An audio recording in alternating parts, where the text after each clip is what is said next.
My parents lived in Lithuania, and my mother and I guess my father also came over when they were very young, and and my father got a job, met my mother, and it seemed to be very nice. They got along very well, obviously. When they came to the United States, where did they land? When they came to the United States, where did they go to? In New York? Yeah, when they came from the United States, they ended up in Pittsburgh, and I think they remained in Pittsburgh most of their lives. And, when they were younger. But they came from Pittsburgh, and father didn't. My father didn't have a job or anything when he came. They were very young. So my relatives, my uncles there, had a business, and they included my father, and my father went into business at that point. And then he opened up a business, and we had the business for many, many years. Many, many years. That was my father's lifetime. And my father and my mother both worked in the store. And we had a big, wasn't a big store, but it was a fairly good sized store. And they carried all kinds of clothing for men and women, mostly work clothes. My father opened up the store, and it was, thank God, a very successful business store. It was like a $5 and $10 store, but he carried everything in the store: work clothes, um, ladies' hose, ladies' house dresses, a little bit of everything. And thank God it was very successful. As successful as anything can be. He put all three of us through college, and that was what my mother always said. You can do whatever you want to do, but you're going to go through college and have a good college education. That is definite. No arguments. Well, there were no arguments. We all went through school and all went through college and all went through college education. And we taught school, all three of us, at different schools, all three of us, for many, many years. I helped out at the store. I worked at the store by selling the items that we carried. Um, let's see, the store was in Wheeling, West Virginia, and it had customers from all over. And across from the store was a real large vegetable store. They carried all kinds of vegetables. And of course, there was good business for my father and good business for the people. Of course, Wheeling was known for the floods also, because there were many, many floods, much, much, much water around the creeks and so forth.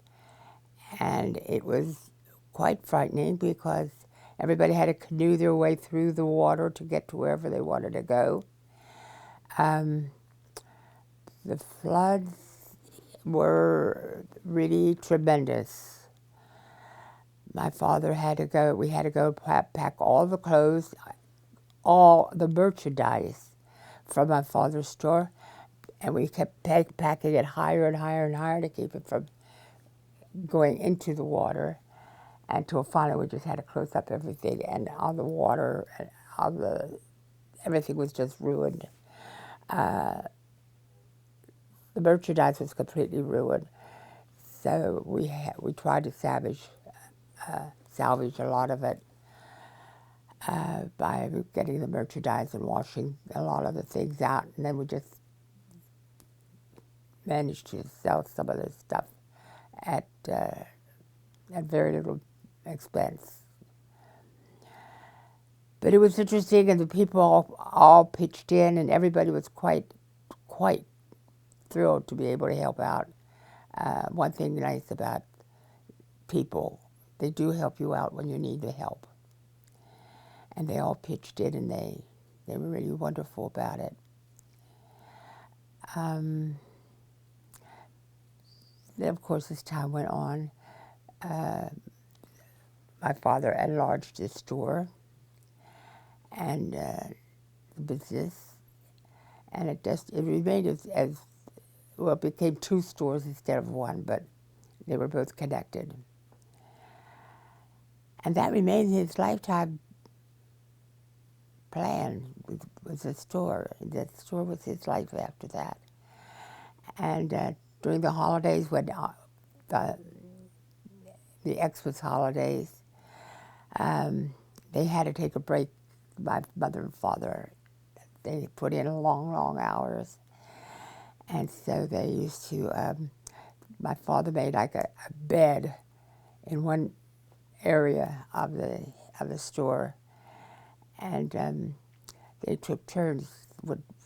When they got tired, they went and lay back in the back of the store on a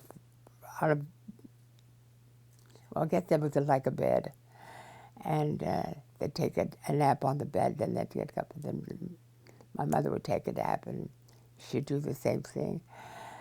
So the hours were long, but it was exciting having a business, and it was really very, very successful, very successful. Because after my mother passed away, a lot of things just went to pieces. But my father tried to keep it going, but it just wasn't successful after that. He just didn't fit, he just lost some interest in the business himself. So although we did try to keep it going, we weren't too successful. But we did open up another store. The store carried a lot of toys, and I had to order a lot of toys. And my father came to the store one day, and he said, "Toys? Why did you get so many toys? You're making it into a toy store." I said, "Yes, and we're going to sell all of it." He said, "You can't possibly sell all these toys."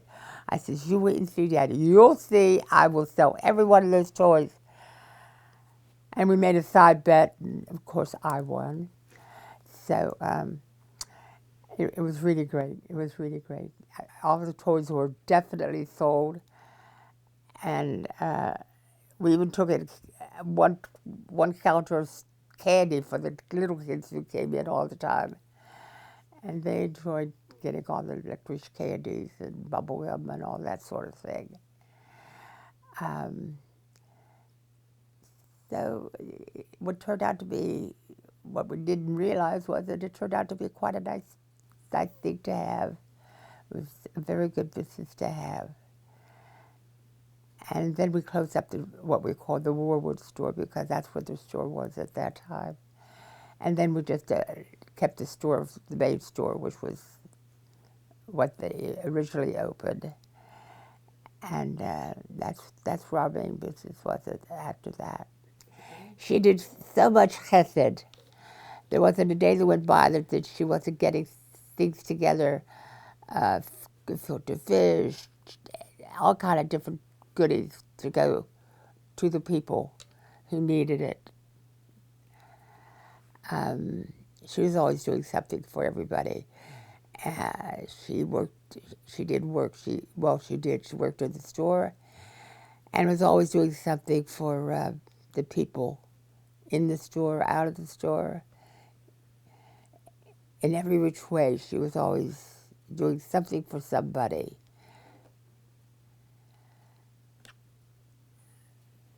She worked for the shul. She did things in the synagogue. Also earning money for the shul. She was an outstanding individual. And my father, side by side, they did everything together. No matter what it was, they were always together on everything. They really were. Never realized it till I mentioned it now. They really were. And then my brother and my brother-in-law, my sister's husband, opened up their store, and that became a sporting goods store. That was one of the major stores in the city at the time. They carried all kind of basketball, football, all kind of merchandise for ball games and everything else. My brother, while he was working in the store, he also became an announcer. So he did announce on the radios, mostly also dealing with sports. My brother-in-law was mostly doing the business in the part of the store, and they really made a name for themselves. Everybody knew Jewel River Sports Shop. All right, my parents' names were Dan and Phil, and my brother's name was Jewel. My sister's name was Ruth, and my name was Veria. My brother Jewel was the oldest, then became my sister, and then several years later, I came along. I was the unexpected child, but they kept me. They kept me. My mother's main name was Radward. When my brother was in high school, he received many, many awards in track and several other sports. And they announced all the winners and so forth for everything. But when it came time for them to announce the winners that my brother had won, they did not announce that because, unfortunately, at that time there was a lot of anti-Semitism, and the principal was an anti-Semitic individual, and so he would not pronounce any of the winners that my brother won, would not announce it. So it was only afterwards that it came out that he was the winner of so many events. And of course, everybody applauded later when they heard that he had won all these awards, and he deserved to have them announced at the graduation. Our grandfather also made what we call matzah, and it's very yummy. And it was used for all the holidays. We used to eat the matzah. And he had a long beard. And I used to tease him. I used to say, "Gee, Grandpa, you have a long beard. I'm going to cut the beard off." And he would tease me, say, "No, no, no, Mikey, no, no, no. You don't cut the beard. You don't cut the beard. You just let the beard grow and grow and grow." And he did have a long beard. Then we decided to get a puppy. So my mother says, "No puppies because you won't take care of them." Yes, we all said, "Yes, we will. Yes, we will." Of course, my mother knew we weren't going to. So it was my mother who took care of the dog. And he was a Scot. He was a fox terrier also. And he was the cutest little dog. He really was, and he just loved my father. He would go over and sit near my father all the time and play with my father. My father was his favorite. And then it was I. He liked me too. So he used to play with my father and he'd play with me. Zippy was a very faithful dog in many, many ways. If he saw a stranger coming up on the porch, he would bark and bark and bark and would not let the person come on the porch.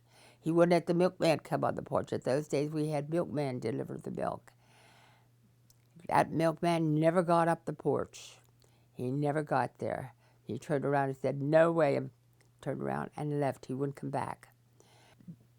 But as friendly as the dog was, and we call him Zippy, he would not eat any bones or anything else from any other person because they weren't kosher, and he would not eat a bone that wasn't kosher.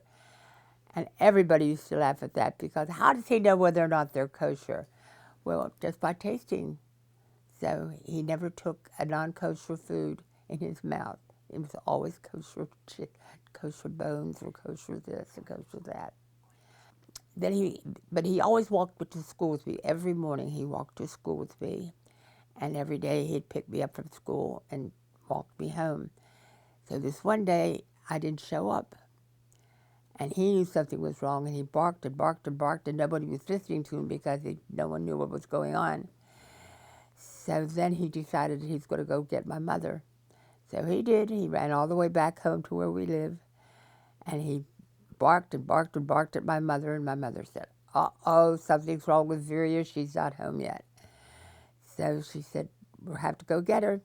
So she got in the car with Zippy, and Zippy took her to the car, and there she saw me, and I was hit almost in the eye. Thank God I didn't get it in the eyes, but anyhow, I was hit in the eye, and I was damaged somewhat. I really did a good job on my eye, and thank God, everything healed beautifully. The swing hit me, yes, there were swings there that the kids always used to play with. My brother was very protective of me. First of all, I was the youngest of the family, and nobody was allowed to say anything that was not off color. They were not allowed to say any swearing words, nothing in front of in front of me. So all his fellows used to tease me. But he said, "I'm sorry, fellas, that's my sister, and nothing like that is going to be said in front of my sister." And they never did. And boy, the minute they started to say it, they looked at my brother, "Okay, we're not going to say anything." And so all this kept going on for a while, and then, of course, the war took most of the fellas in, and my brother also had to go to the war. He was teaching. He was a teacher, and he was teaching at the time. So the war took place. He went in and he buried, part of his jobs was burying the ones who got killed, and they had to bury him in in their the cemeteries, and it was one of the worst jobs they could do. So that's what he did, and but he came through it, thank God, and he came through it beautifully, thank God. During the war, my mother listened to the war news all day long. We all listened to the war news, everybody. But of course, we were in school. My sister and I were still in school, so we really didn't get to hear too much. But when we got home, of course, that was the first thing we always listened to was the news of the war. But my mother had the radio on all the time for those things, the news to come in, and that everything was based on the war at that time. During the time that the war was on, I had my appendix removed, and infection set in, and so it became a more serious situation than anybody thought. They could not get any penicillin because it was the Army or the Navy, any of them, they didn't want to take any of the penicillin away from anybody else, so they didn't know what they were going to do. In the meantime, my family was really out of their minds, so to speak, because they wanted the penicillin for their daughter, of course. So after many discussions, I imagine, they finally talked them into giving me some of the penicillin, enough to really save my life. I went to New York. I met I met the fellow that I was dating, and he in turn introduced me to Henry, the fellow that I had fixed up with my girlfriend. And then after that, Henry called me, and he asked me to go out, and we had an hour conversation until I almost fell asleep. And then I started to date Henry. And I started to date him until we got married. Whenever we went out, he always had plans. He knew what we were going to do, and it was really very nice. I didn't have to worry about what we were going to do. He always had a nice thing planned for whatever it was going to be. And we just kept improving and improving, and we just really started to date more seriously until we decided that we were going to get married. Why did it take 2 years? I don't know.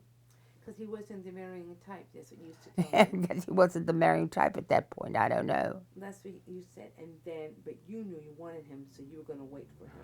Oh, yeah, I was going to wait for him. Oh, yes, I was going to wait for him. He wasn't going to get loose. He was a gentleman. He always had nice conversations, always took me to nice places, and to a variety of places. Places that I would never have thought of going myself, and they were fun. He was a hazard. I found that out right away. He was a hazard at the Havas, so I knew he had a good position. I wanted to make sure he had a good position. And I'll tell you something funny. I also wanted to know how old he was. And so I wrote away for his birth certificate. I didn't know what else to do. So I wrote away for his birth certificate, and I got it. I understand now that I don't do that so easily, but then I wrote for birth certificate, and I got the birth certificate.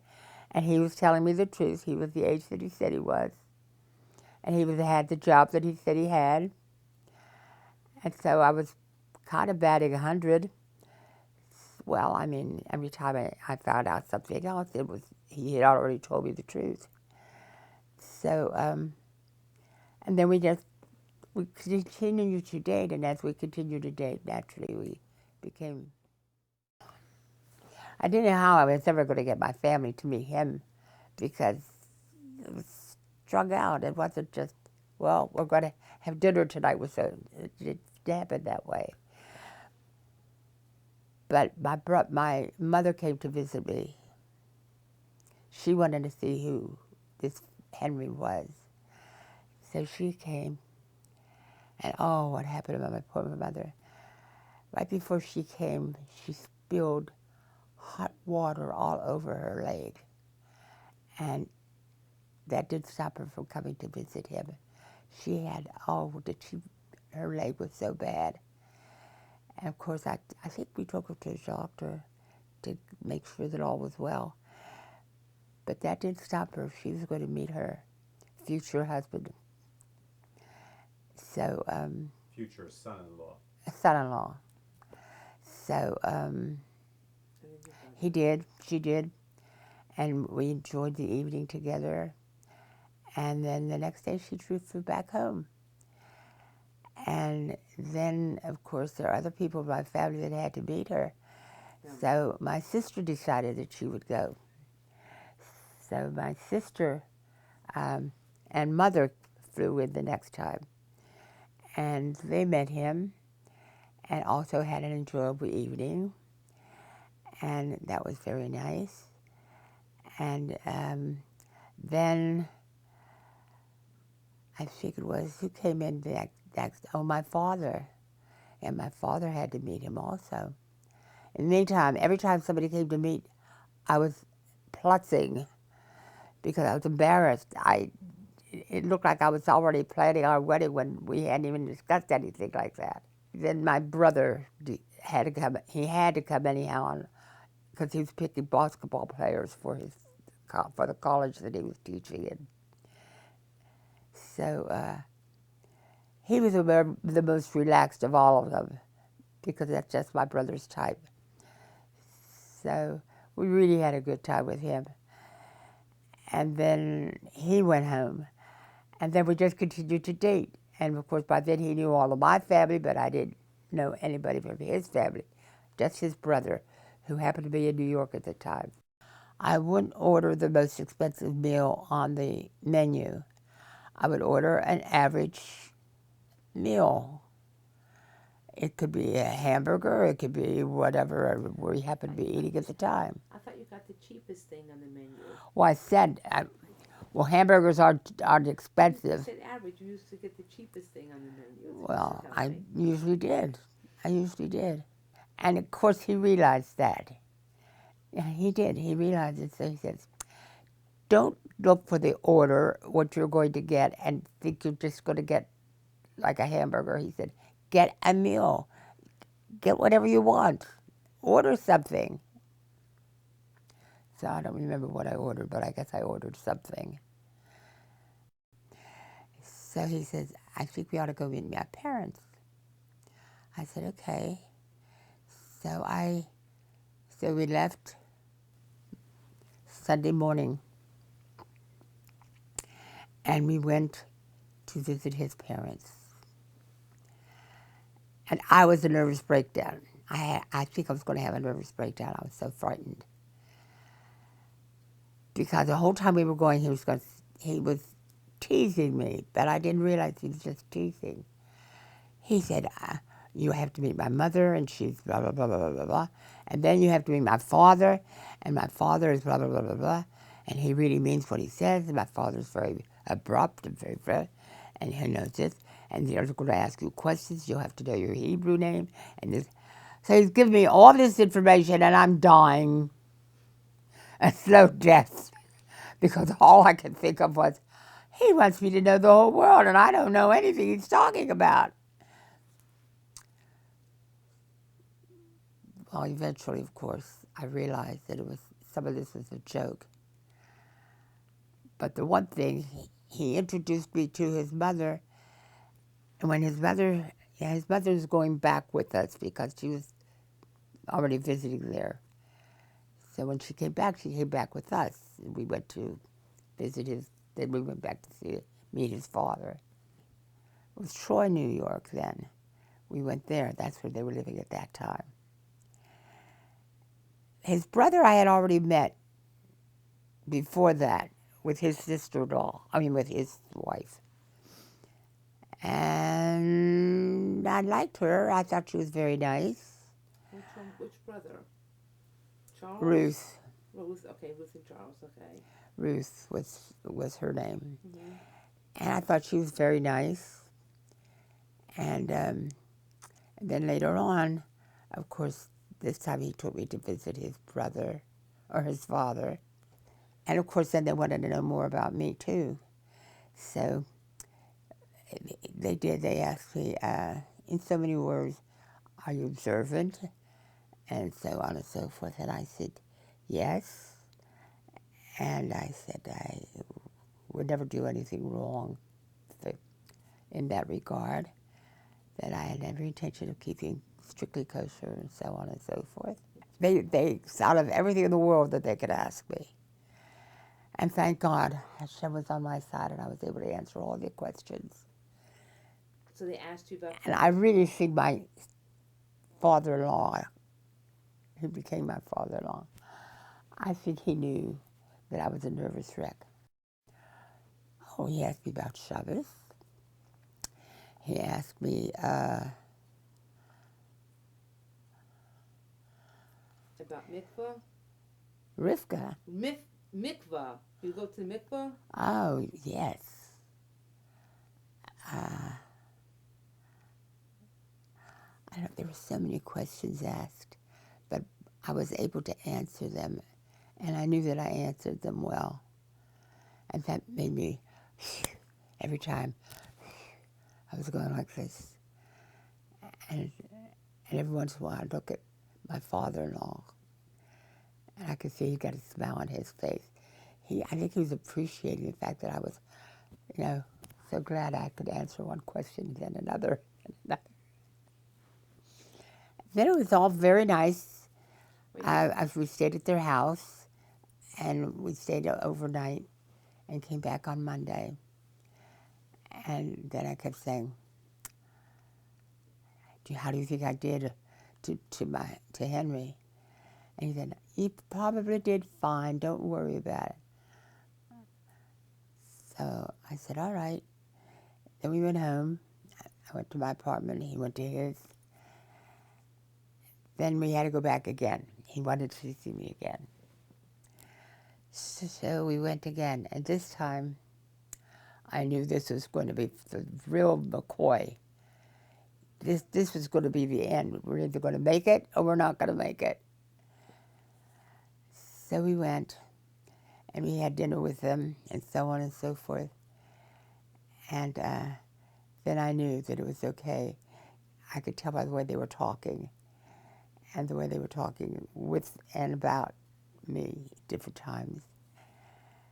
And then Henry came over to me and he says, you could call your sister. My sister must have called me a dozen times waiting for us. And we didn't get an answer yet. I didn't get an answer, a yes or no from them. And I was getting upset with my sister because she kept calling. What's going on? What's going on? How long does it take, to make up your mind? Yes, no, maybe so. Finally, Henry came over and he said, I think maybe we should call your sister. And I knew it was going to be my sister. It wasn't going to be my brother. My sister was the one he was going to call, if anybody. So he says, I think we should call Ruth and tell her what's going on and tell her that we'll call her when we get home and we'll make all the final arrangements. Well, that was lovely. And that's what happened. I called my sister and told her that we were engaged. And you didn't call your mom because? Because my mother had already passed away. And but she knew that we were going to become engaged. Because she said, I hope it works. And my sister said, Mommy, it's going to work. They're going to become engaged. They're going to become married. Ay, alavai. That was my mother's. Ay, alavai.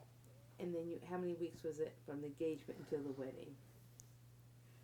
How many what? How many weeks was it between the engagement and the wedding, and who helped you? I guess it was 6 weeks. I think you counted it out at one time. And who helped make all the plans? Daddy and me. Did your sister come in at all to help you? Yeah, she came in the day before. Because it's right near Pesach. Mm-hmm. Right near Pesach, when you people. Mm-hmm. We got married at the Passaic, at the shul. At the Havas. Daddy was a husband. He was a husband at the Havas, and so everything took place at the Havas. And the smorgasbord. Now, what? And the smorgasbord was for all the congregants. It was a big smorgasbord. Oh my God! I thought it would never end. We had the wedding at the Havas, the dinner at the Havas. Everything was at the Havas, and I thought it would never end because there had to be at least 700 or 800 people there. And I'm not exaggerating, because when you're a rabbi, you've got to invite everybody. Or a chazan. You have to. And boy, they waited a while for him, because he didn't get married right away, my husband. He was choosy too. Oh, they had so many single girls there that I did not get to see the smorgasbord because it was all gone by the time we got there. Why? Because everybody ate. I wanted this song "Because" to be sung at my wedding. I've always wanted that song to be sung at my wedding. So, but he had another song that he wanted to be sung at the wedding. So I guess we must have sung that one. And I don't remember what it was. But we did sing "Because." And then we sang another song, but I don't remember what it was. Didn't he say he wasn't going to sing that for you, and then he surprised you? Yeah, but I don't know if that was a song or not. Mm-hmm. But he did surprise me. He did. I just don't remember the name of the song that was. Because. Oh, was that the one? Mm-hmm. Oh, that's the one. And then there was a choir. Oh, there was always a choir. There was an all-male choir. And they were such beautiful voices, the young boys, boy. Beautiful voices they had. Did Daddy direct them? No, he had a choir. He had professional choir that he knew. Mm-hmm. And they sang the songs. They just had a beautiful voice. And tell about the Rosh Hashanah and Yom Kippur, how he davened and Havas with the choir up on the balcony. Do you want me to say that? Mm-hmm. Oh, okay. They daven in the balcony. Who? So you hear them, but you don't see them. And when my husband sings the melodies, he starts at the back of the room of the whole shul. He starts at the back, and he sings the entire thing. The Kol Nidre? Yeah, Kol Nidre. He sings the entire Kol Nidre marching down the front and getting up to the bima. And it is so effective, extremely effective, because you know that you just know what's going on, and it's. I mean, you see people, tears are coming down because it's important to the message and so on and so forth. Very effective. Come around, I don't know if they still sing it the way they did then, but it is something. And then Daddy also knew how to lane and blow the shofar. He what? Daddy laned and also knew how to blow the shofar. He knew everything. On Shabbos he says Kiddush, and he can almost crack the wall, He had a powerful voice, and it was just beautiful. And my father-in-law had a beautiful voice too. And after he finishes davening for all of the yontif, he gets on the stove. He gets on the.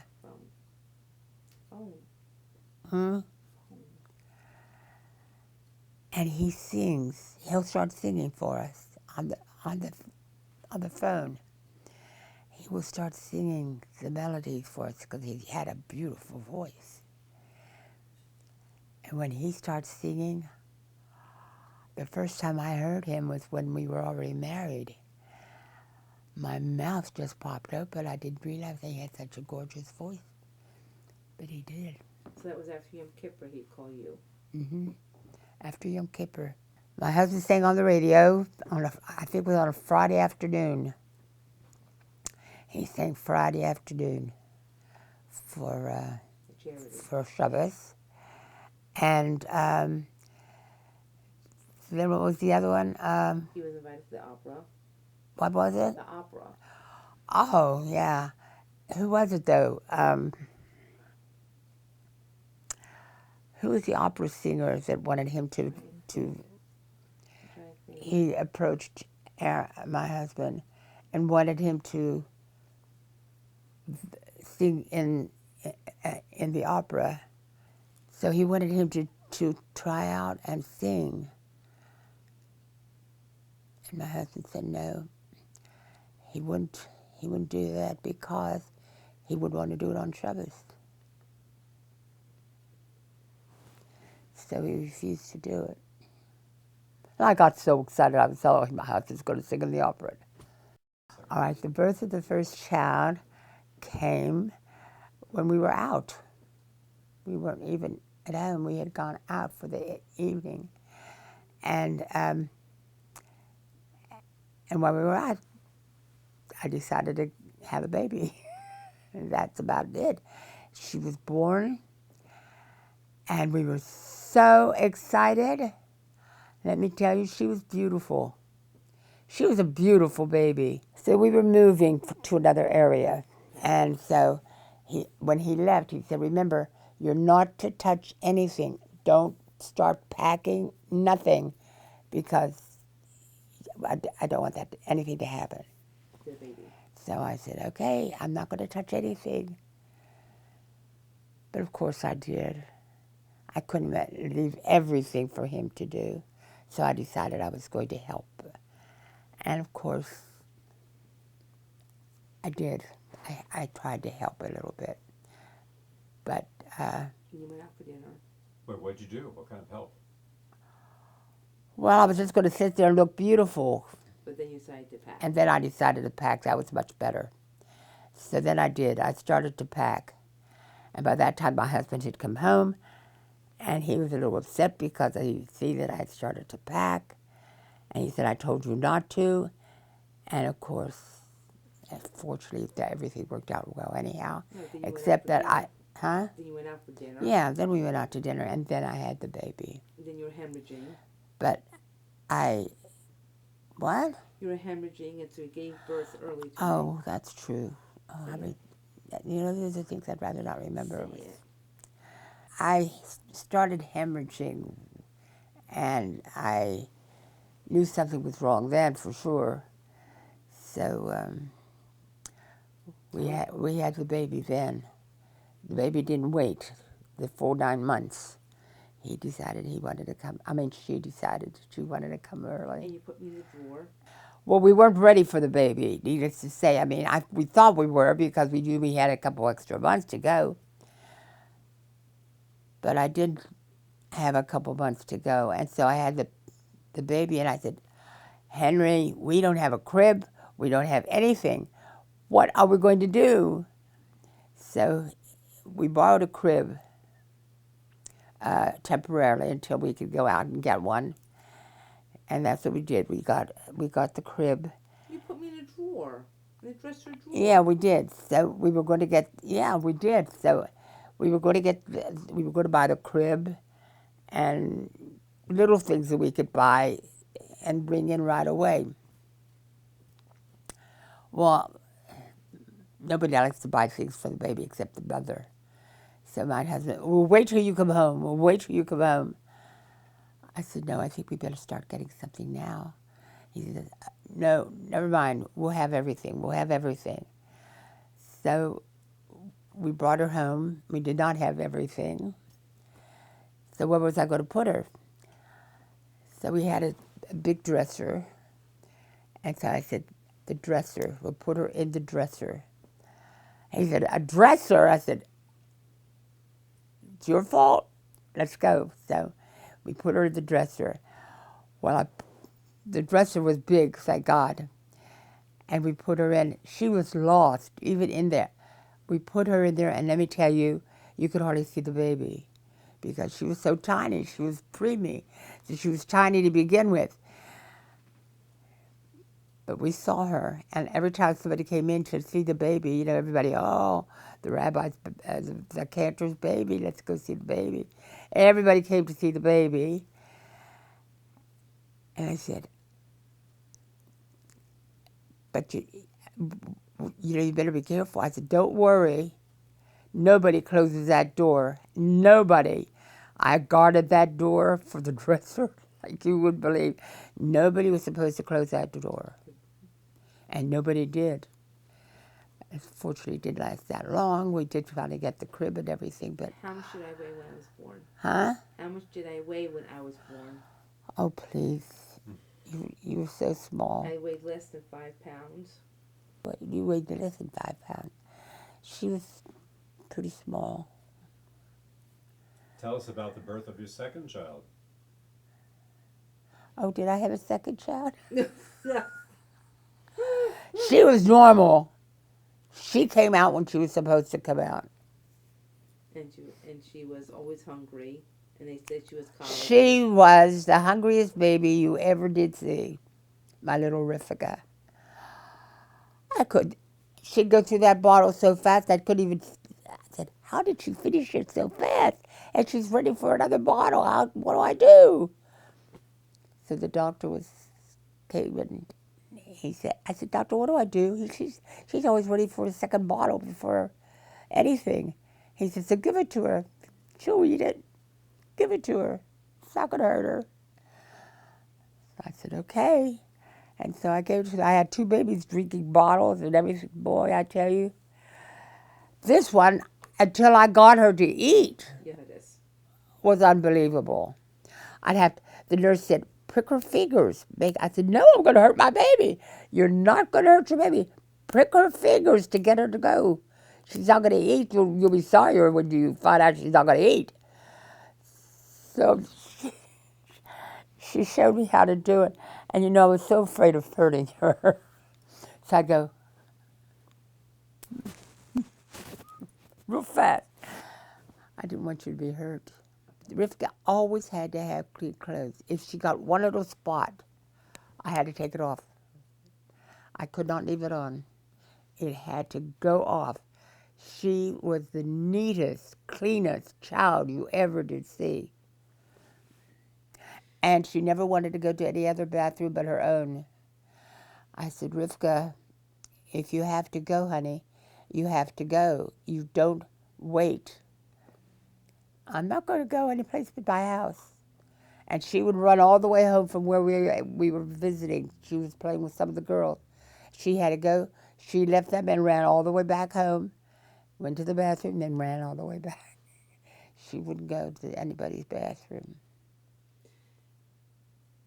I know where she got that way. My husband was a Rav as well as a cantor. And I loved him. Okay. And down. And there's no yeshiva for us to go to. And what? There's no yeshiva for us to go to, so you used to drive us. Oh, I drove them everywhere. But you were there's one thing you wanted me to say, and I don't know what it As was. you can tell, how about the one in the winter, how it was a hill that was so icy, we said Shema while you're going down and up that hill. You remember that one? It was this big hill, it was very icy. Yeah. And we all said Shema. Not to drive there. Not to drive. We all said Shema because it's very dangerous to drive when you're driving us to yeshiva. So we all said Shema in the car while you were going down the icy hill, up the icy hill. I drove in all kinds of weather.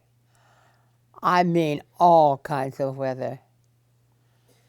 And what about the story when you ran after the public bus to give us our lunch that we forgot in the car? Okay, they forgot their lunch in the car, and they were on the bus going to school already. So I said, oh my God, I can't even go without lunch. So I hopped into my car, and I followed them until I caught up with them. And then I gave them their lunch, and I felt good then because I knew they had their lunch. What about the time to come home with all the Barton's candy to sell for Pesach? Oh, that's when you were selling all those candies for what? Pesach. Yeah, but was it It's Barton's candy. Barton's? They had good candy. And yeah, so they were selling them, and of course you always want to help your children win, right? And so we helped them win, and I cannot tell you how many boxes we sold, but they won. What about the time we almost ended up in New York? We fell asleep on the bus, and we didn't come off. If I lived through all that, I think I could live through anything. They were on the bus to come home, and my husband and I went to meet them at the bus, and we get there, and we can't find our daughter. And I said, what do you mean my daughter's not on the bus? She always gets this bus, you know that. I know that, Mrs. Weinberg, but I don't see her. I said, that's impossible. So he says, I'll tell you what, you get on the bus and you go look and see her. So I got on the bus, and we couldn't find my children. And I'm getting panicky. What do you mean? She has to be on the bus. They both have to be on the bus. But they're not. What do you want us to do? Look again. Maybe you'll find them. Look again. Okay, for you, we'll do it. So look again. And sure enough, They were all curled up on the bench, sound asleep, but they were on the bus. And so we were able to get them up. Instead of going to New York. And I said, I think I'll just leave you here since you're here anyhow. I'll just leave you here and you can go on to New York. They knew I wouldn't do that. So, What about the time we got off? but I was ready. Honestly, I was so upset. We were dropped off from the bus stop, and no one picked us up.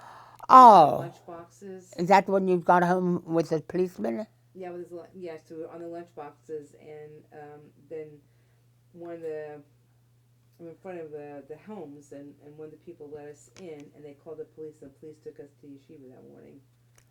So You know, some mothers don't care. They really don't. They were there. They had a ride.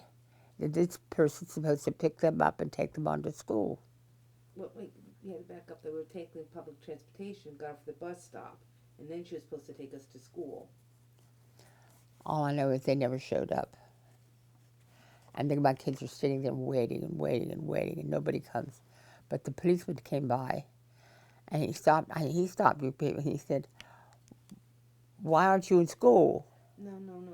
I remember that. Yes, but we knocked on someone's door to use the phone.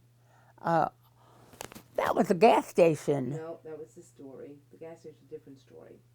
We knocked on someone's house. I had to knock on somebody's house because they didn't stop to pick up my children. No.